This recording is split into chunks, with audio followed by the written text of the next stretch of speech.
It was the champagne flutes, all 300 of them, ringing out a collective, empty joy that first crystallized the situation for me. Not the words. The words, the usual daggers from my relatives, were simply the soundtrack. The setting was a ballroom in a high-end country club in Greenwich, Connecticut. The air was thick with white florals and the cloying scent of newly acquired wealth. My cousin, my sister Cynthia's daughter, was marrying into the Sterling family, a name synonymous with venture capital and old money. I was seated at a corner table, designated extended family and acquaintances, which was the family's polite code for Penelope, the scapegoat. I had flown in from the West Coast, a ghost in my own family's geography, and I knew what they were saying before they opened their mouths. I could read the familiar, shallow judgment in the tightness around Aunt Carol's eyes as she leaned into my other sister, Melissa. "Did you see her suit?"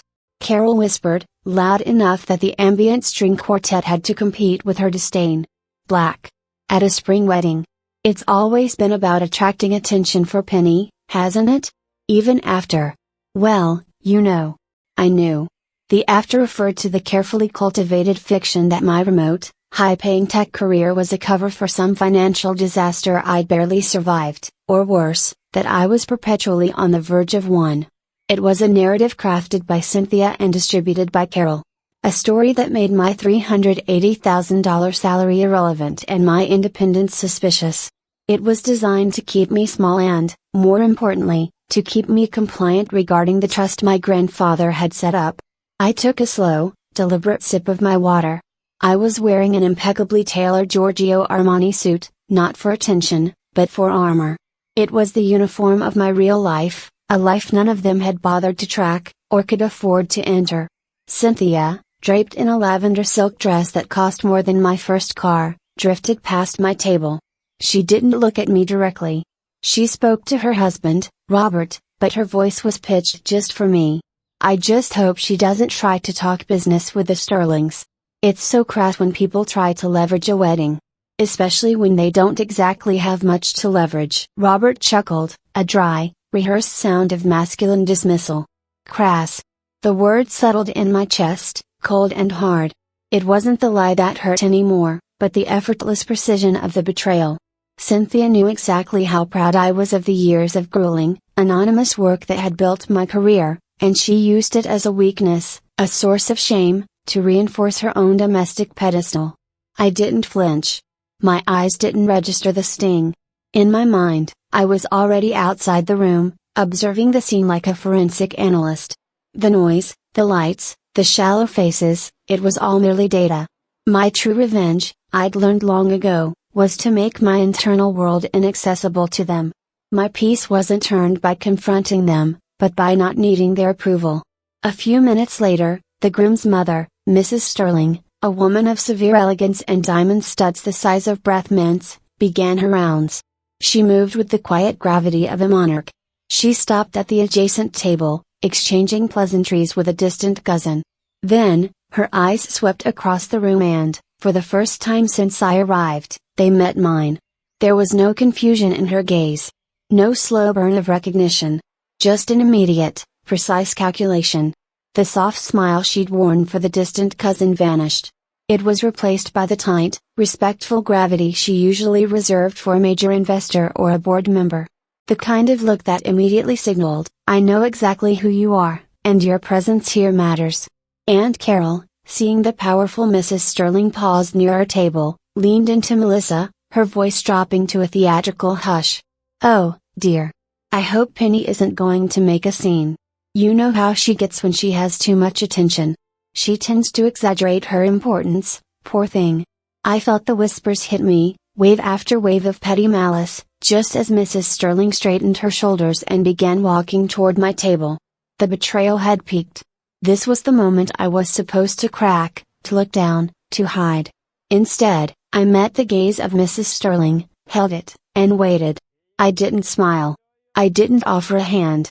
I simply observed the scene, Aunt Carol's smugness, Cynthia's casual disregard, and the terrifying, immediate recognition in the eyes of the one person whose opinion actually mattered. The first line of the new truth was about to be spoken, and I had already decided my part: silence. Cold, controlled, Absolute. Let the family's lies shatter against the solid, immovable fact of my real life. The silence of the ballroom had been an illusion, a beautiful, meaningless hum against the grinding noise of my history with them. To truly understand the power of that quiet recognition by Mrs. Sterling, one has to understand the decades of deliberate misunderstanding that preceded it. My family didn't invent the concept of the scapegoat, but they certainly perfected it. Cynthia was the golden child, the one blessed with the kind of effortless social charm that made Southern California society, and our own mother, melt.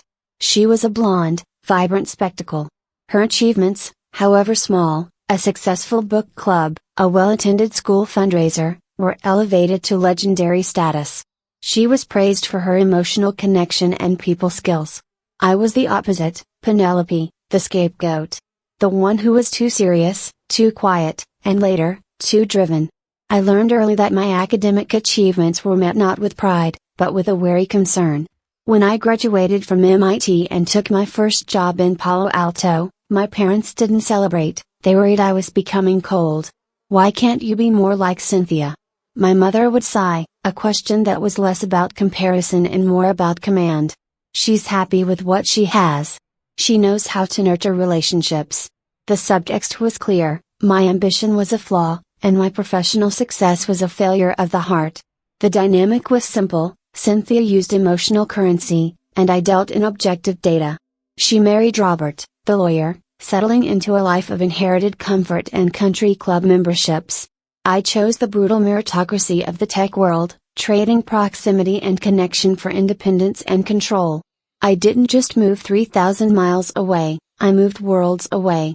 And that was the core betrayal: they didn't just disapprove of my choices, they systematically misrepresented them.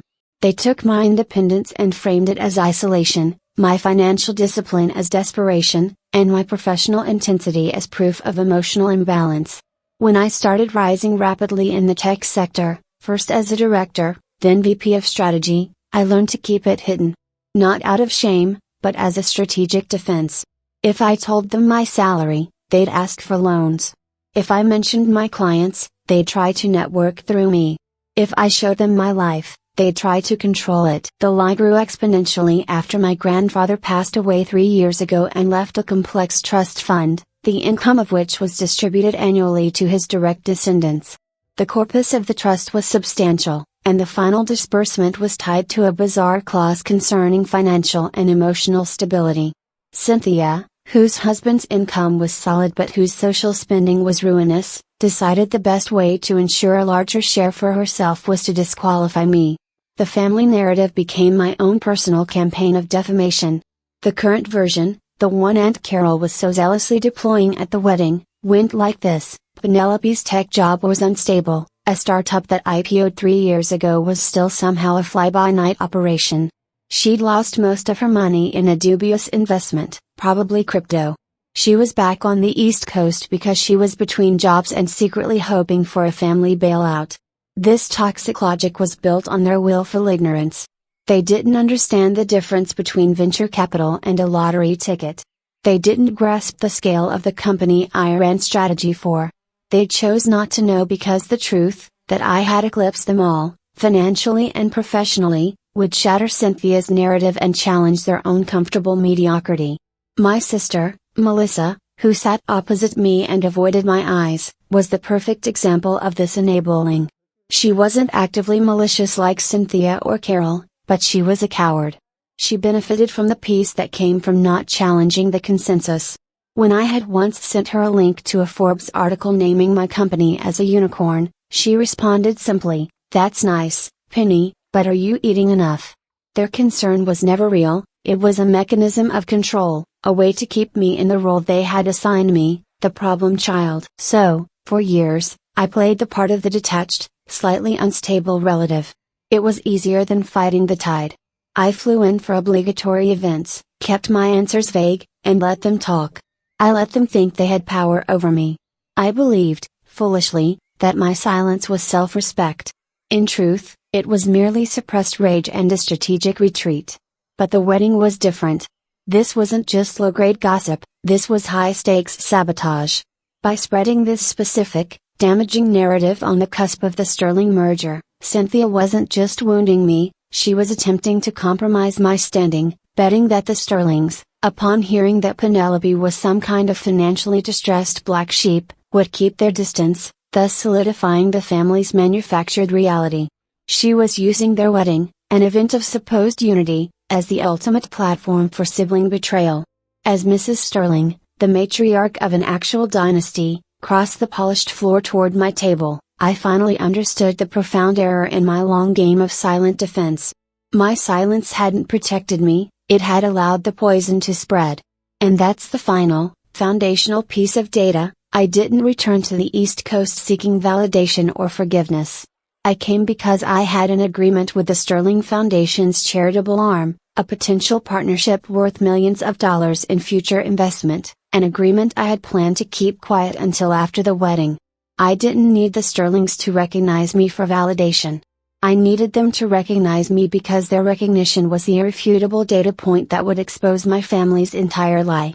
It wasn't about being appreciated, it was about administering cold, quiet justice. The moment Mrs. Sterling reaches my table, the game of emotional suppression ends, and the process of consequence begins. The days leading up to the wedding were not a joyful prelude, but a psychological trench warfare. I had arrived on Tuesday for the Saturday ceremony, a necessary imposition on my meticulously structured life. Every interaction with my relatives was a data input, and the data quickly confirmed my initial hypothesis: this wasn't mere family gossip, it was a targeted, aggressive campaign. My role as the observer was critical. I didn't engage, didn't challenge, didn't even allow my facial muscles to betray the cold calculation running beneath the surface. I was the silent, analytical camera, recording evidence for a case I was preparing to try in the court of public consequence. The first significant piece of evidence arrived at the pre-wedding brunch on Thursday. The event was casual, held at a beautiful vineyard, yet the conversation was as acidic as cheap wine. My sister Cynthia, already basking in the reflected glory of the Sterling name, dominated the central table. I was seated just within earshot, nursing a cup of black coffee, the only thing I could tolerate when my system was running on pure adrenaline and restraint. Aunt Carol was, predictably, the victor. "I just worry about Penny," she sighed, leaning in conspiratorially to a group of second cousins. "She had that incredible job, you know, the one with the servers? But she left it all and went independent. Honestly, I think she's running on fumes. She refuses to talk about money, which we all know means she doesn't have any." I noted the deliberate vagueness, the one with the servers. They knew perfectly well I was a vice president of strategy at a company that specialized in high-frequency trading infrastructure, but reducing my role to something vague and easily dismissed was part of the narrative control. Cynthia had ensured that the family understood my work only in terms they could pity. A more concerning data point surfaced during the rehearsal dinner on Friday night. It was an elegant affair, but less guarded, thanks to the free-flowing premium alcohol. Cynthia's husband, Robert, the lawyer, was holding court, discussing the complexities of trust management, a topic too convenient to be accidental. I was standing near a large, potted ficus, feigning interest in my phone, when I heard Robert say to Cynthia's cousin, "It's a nightmare. My wife is doing the decent thing, trying to support her sister, but we have to be realists. The family trust has rules about stability. If a beneficiary is demonstrably erratic or financially distressed, it affects the whole corpus. It's a fiduciary duty to address it." Cynthia's reply was clipped and sharp, "And it's clear, Robert. Penny is just not stable. She bounces from project to project, she hides her life, she's disconnected. We just need to finalize the evidence for the executor next month." Finalize the evidence. That phrase confirmed everything. This was not idle gossip, it was litigation preparation. Cynthia was actively building a legal case to use my manufactured reputation, the unstable, black sheep narrative, to seize control of the trust distribution. The emotional betrayal was now compounded by a chilling financial ruthlessness. The most damning clue arrived just before the ceremony on Saturday afternoon. I was in the small, chaotic ladies' lounge at the country club, waiting for Cynthia and the bridal party to finish their photos. Cynthia had left her phone unattended on a vanity, facing up. A text notification flashed across the screen from her husband, Robert. Robert, 4:12 p.m., Carol confirmed she dropped the key points about peace troubles in front of the Millers and the Wilsons. The Sterling people are socially vetted, but they need to hear the backstory too. Keep the message consistent, she's here for a handout. I didn't need to read the full thread. The text message, a brief, cold, digital summary of their coordinated malice, was the equivalent of catching them signing a confession.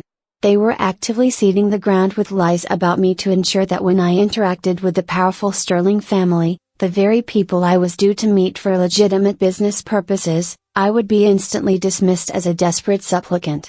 My hands, gripping my small clutch, did not tremble. There was no spike of blood pressure. My reaction was entirely detached. Hypothesis confirmed. The data was clean. The escalation was complete. I walked out of the ladies' lounge and down the ornate marble hallway, my tailored suit feeling less like armor and more like the uniform of a field general. I thought about my life back in California, the clean lines of my office, the complexity of the global strategies I managed, the sheer volume of capital I was trusted to deploy and protect. That reality, the true Penelope, was a powerhouse of logic and consequence.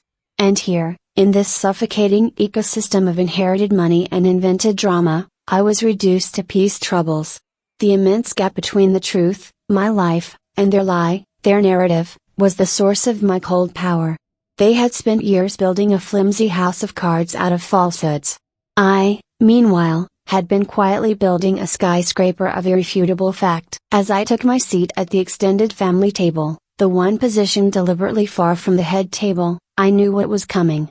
I knew Aunt Carol was preparing the final, most damaging round of whispers.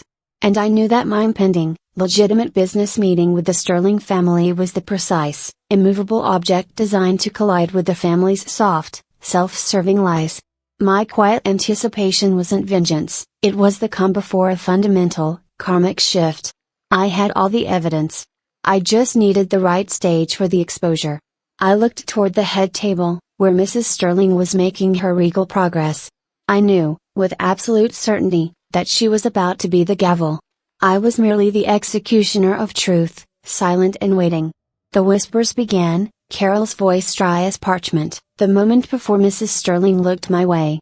My breath remained steady, my posture unchanged. I was ready to let their world collapse under the weight of my reality. The distance between the head table and my extended family and acquaintances table was roughly 30 feet, but as Mrs. Sterling began her slow, deliberate approach, the distance felt infinite. It was the longest, quietest walk of my life. I could feel the pressure of my family's eyes on me, not in anticipation of my reaction, but in anticipation of the Sterling's rejection. They were waiting for the narrative they had spent 3 days constructing to be validated by the most influential person in the room. They had weaponized pity, and now they were waiting for Mrs. Sterling to deliver the final blow, a quick, dismissive nod and a swift pivot away. Aunt Carol, sensing her moment, leaned forward, her voice a poisonous, theatrical murmur. "Oh, dear, she's coming this way. I told the Sterling's Penny's been under some strain. We need to be delicate. Don't engage her, Penny, please. Just smile and stay quiet." I didn't look at Carol. I kept my gaze fixed on Mrs. Sterling. Mrs. Sterling stopped directly beside my chair. She was tall, impeccably dressed, and possessed the kind of gravity that required absolute silence from those around her. The ambient noise of the wedding reception, the clinking ice, the smooth jazz, the distant chatter, seemed to recede, leaving a tight, pressurized bubble around our table. Cynthia, who had been watching from across the room, looked pleased. She was already mentally calculating the damage assessment, ready to rush over and apologize for her embarrassing relative. Mrs. Sterling did not look at Aunt Carol, or Melissa, or any of the other whispering heads. She looked only at me. And then, she spoke. Her voice was not loud, but it cut through the silence with the precision of a laser. "Penelope. It is a genuine pleasure to see you here. I wasn't expecting you to attend. I thought you were tied up in Zurich this week." The change in her demeanor was immediate and total. Her face, which had been polite and reserved for the wedding guests, softened slightly into one of deep, professional respect. She extended a manicured hand, not for handshake, but with the open gesture of a peer. The name, Penelope, spoken with full, correct formality and a geographical reference point none of my family understood, landed on the table like a lead weight. I met her gaze. My response, as planned, was minimal. Cold. Controlled. Just the essential data. "Mrs. Sterling," I replied, my voice steady, betraying none of the years of suppressed rage or the 3 days of calculated observation. "It's good to see you, too." "No, Zurich was last month. I came back to the West Coast to manage the merger, but of course, I had to come for the family obligation." "Congratulations on the beautiful wedding."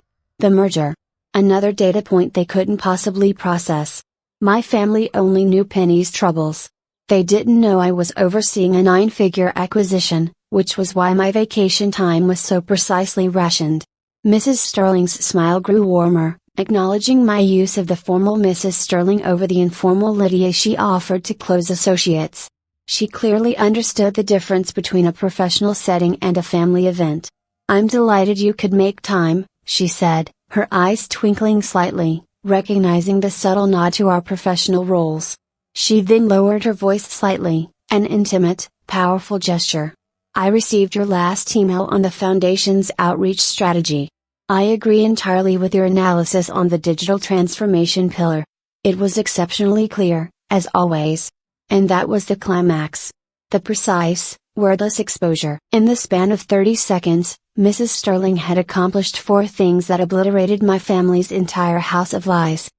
She established my actual identity and location, not in crisis, but controlling a merger. She referenced a specific, high-level professional engagement, strategy analysis for her foundation.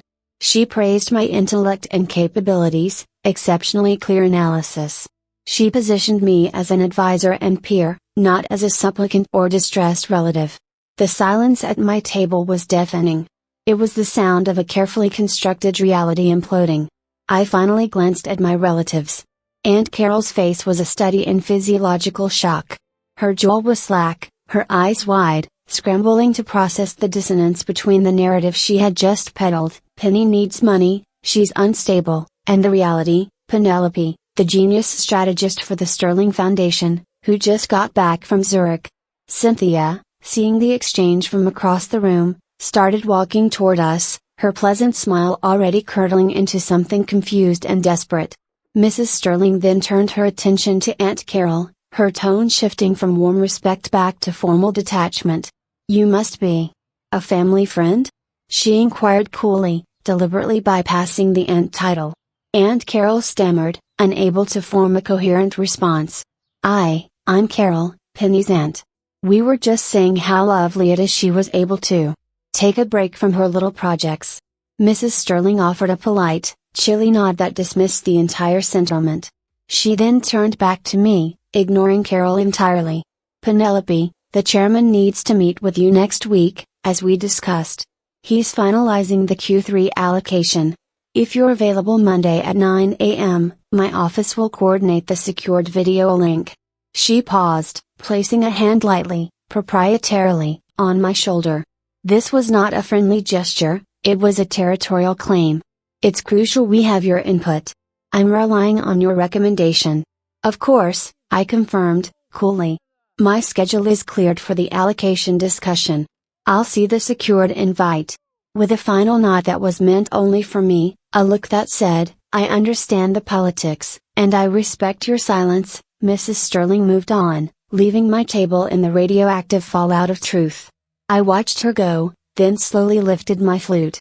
My victory wasn't in gloating or yelling, it was in the profound, wordless shock I saw on the faces around me. Aunt Carol's whisper had died in her throat. Cynthia was frozen halfway to the table, her lavender silk dress looking suddenly cheap. They had spent 3 days digging a grave for me, and in 30 seconds, they realized they were standing in it. I took a slow, satisfying sip of water, my internal emotional landscape utterly placid. My revenge was not in action.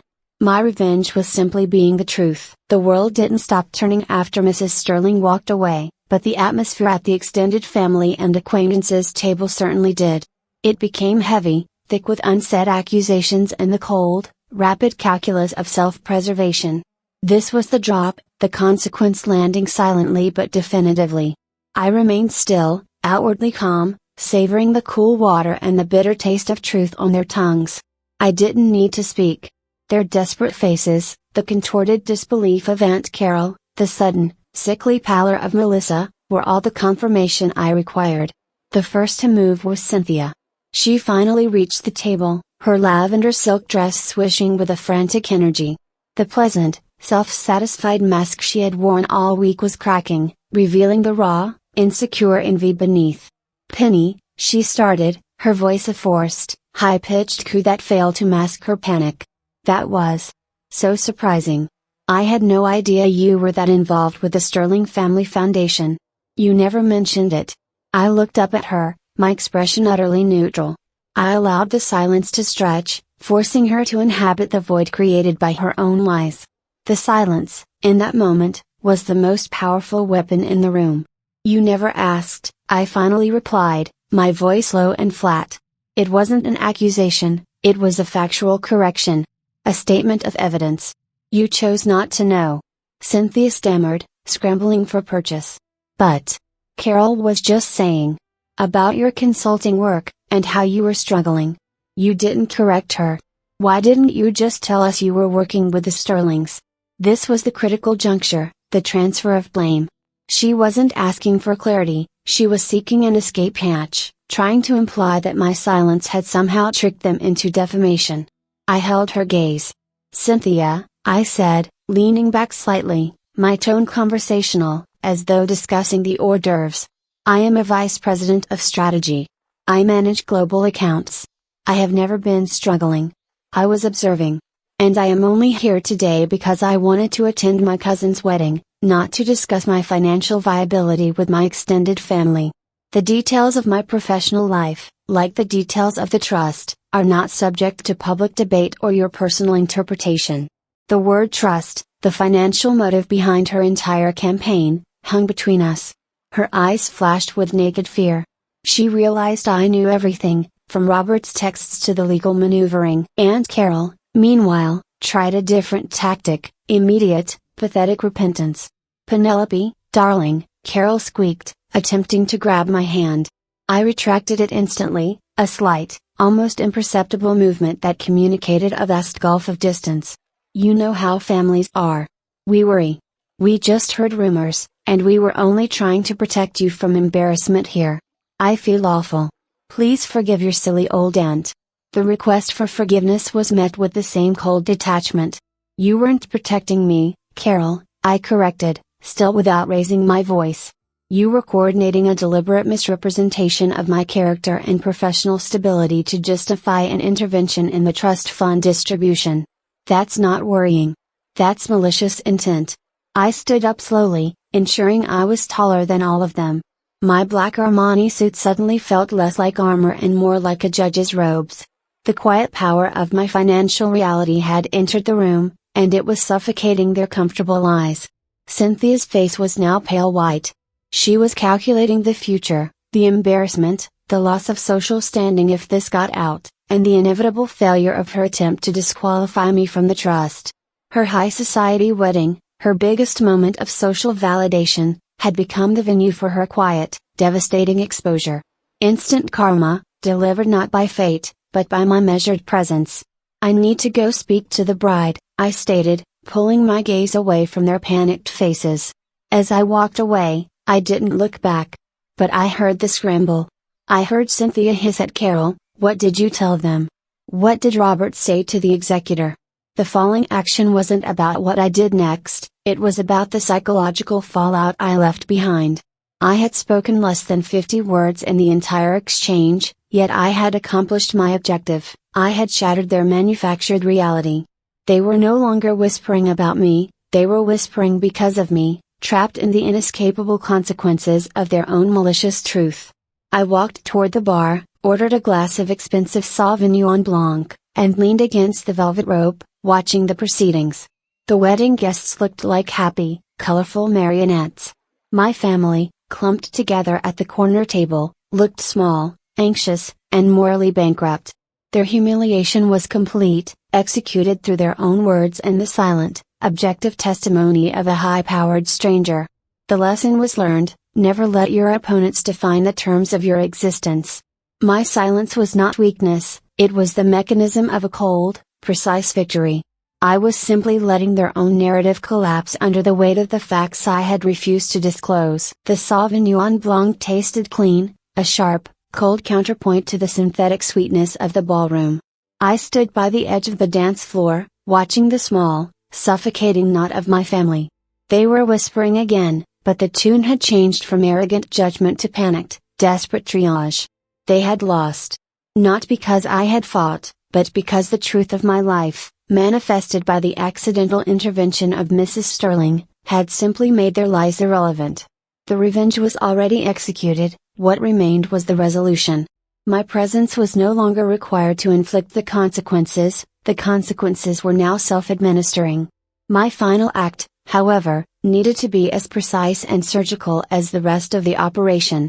I walked back toward the table, moving past Cynthia, who was now huddled with Aunt Carol, both speaking in urgent, panicked tones about damage control and the executor. They didn't even notice me approach, so consumed were they by the failure of their conspiracy. My sister, Melissa, was still seated, her hands pressed tightly against her lap.